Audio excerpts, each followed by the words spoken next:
Hello students of class 8, most welcome to new session. आपका 2021 to 22 में welcome है। और आपको एसएसटी इस साल आपकी मैं ले रही हूँ। ये आपकी एसएसटी की बुक है 8th क्लास की। और जैसे कि आप जानते हैं ये 3 पार्ट्स में डिवाइडेड होती है, हिस्ट्री, सिविक्स, ज्योग्राफी। तो उसके लिए आपको एक रजिस्टर लगाना है और इस तरह का रजिस्टर में आपको इस तरह से काम करना है। तो जब आप काम शुरू करेंगे तो ऊपर आपको हिस्ट्री, सिविक्स, ज्योग्राफी मेंशन करना है। फिर आपको लेसन नंबर और लेसन का टॉपिक जो है वो है डालना है। फिर उसके बाद लॉन्ग क्वेश्चन आंसर है, शॉर्ट क्वेश्चन आंसर है, वो सब लिखना है। और दोनों क्वेश्चंस के बीच में 2 लाइन का गैप रखना है। क्वेश्चन आपको ब्लैक पेन से करने हैं और आंसर्स ब्लू पेन से। इनके बीच में फिर क्वेश्चन आंसर के बीच में 2 लाइन का गैप रखेंगे ताकि आपको नेक्स्ट क्वेश्चन की स्टार्टिंग क्लियर हो। साथ ही साथ आपको जब आप हेडिंग डालेंगे तो उनको हाईलाइट करेंगे, डिस्टिंग्विश करेंगे। तो इस तरह से करेंगे ताकि आपका काम नीट एंड क्लीन हो।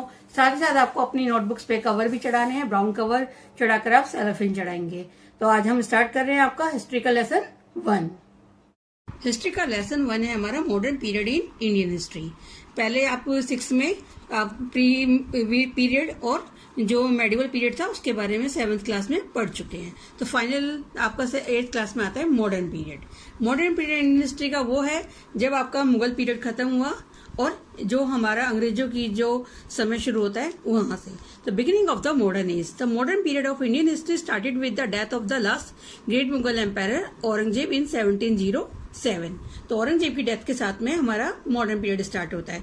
The mighty Mughal empire was gradually disintegrated into a number of autonomous state while the British were rising to power. तो ब्रिटिश को बहुत ज्यादा पावर में आते जा रहे थे और मुगल साम्राज्य जो था वो अब बहुत सारे स्वतंत्र राज्यों में बट गया था।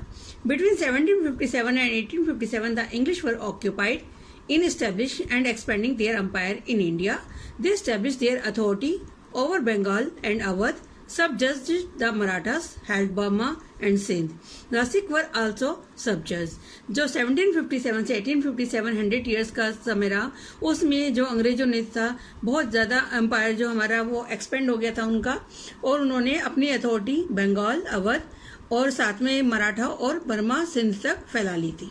सिख जो थे वो अभी सब्जेक्ट थे।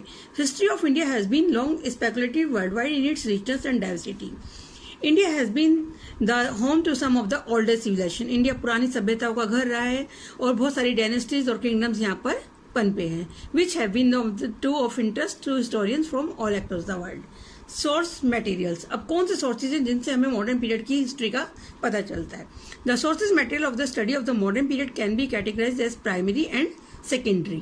प्राइमरी सोर्सेज कौन से हैं? These includes original documents and literary evidences, archaeological remains, audio cassette, film, video tapes of incidents and interview of important personalities et cetera form the primary sources of modern history.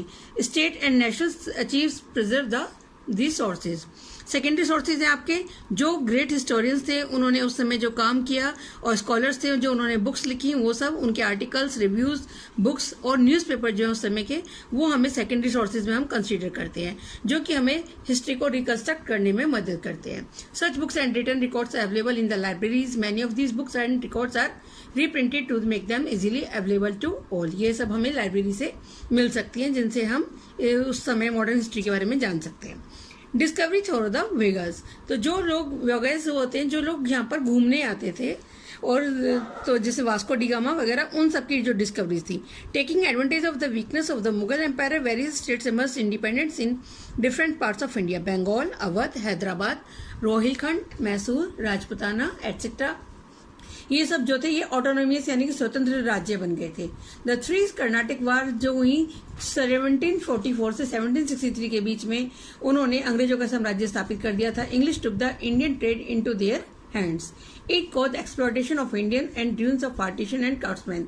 इससे भारतीयों का exploitation शुरू हो गया, जो हमारी कला का और जो हमारे हथकरघे थे उन सब का। Agriculture was stagnant while the peasantry was overburdened with extravagant taxes. किसानों पर बहुत ज्यादा टैक्सेस लगा दिए गए। वास्को डी गामा ने जब लैंड किया यहाँ पे कैलिकट में, sailing via the Cape of Good Hopes के थ्रू आया था वो 1498 में। Mark the beginning of the European era in industry. यहाँ से हम यूरोपियन इरा की जो स्टार्टिंग मानते हैं। Portuguese by the 16th century had already established the colony in Goa. और पुर्तगीज ने 16th सेंचुरी में गोवा में अपनी कॉलोनी स्थापित की।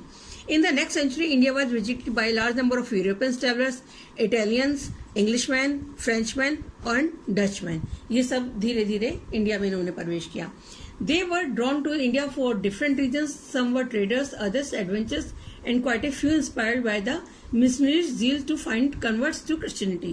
तो ये सब जो इंडिया में आए अलग अलग रीजन से आए, कुछ व्यापार के लिए आए, कुछ एडवेंचर के लिए आए और कुछ यहाँ पर क्रिश्चियंस की जो मिशनरीज थी उनको स्थापित करने के लिए आए.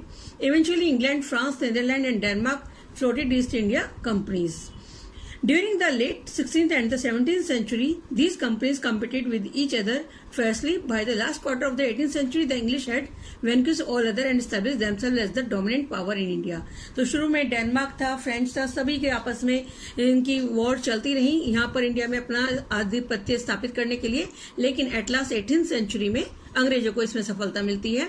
British administrated India for a period of about 2 centuries and brought about revolutionary changes in the social, political and economic life of the country.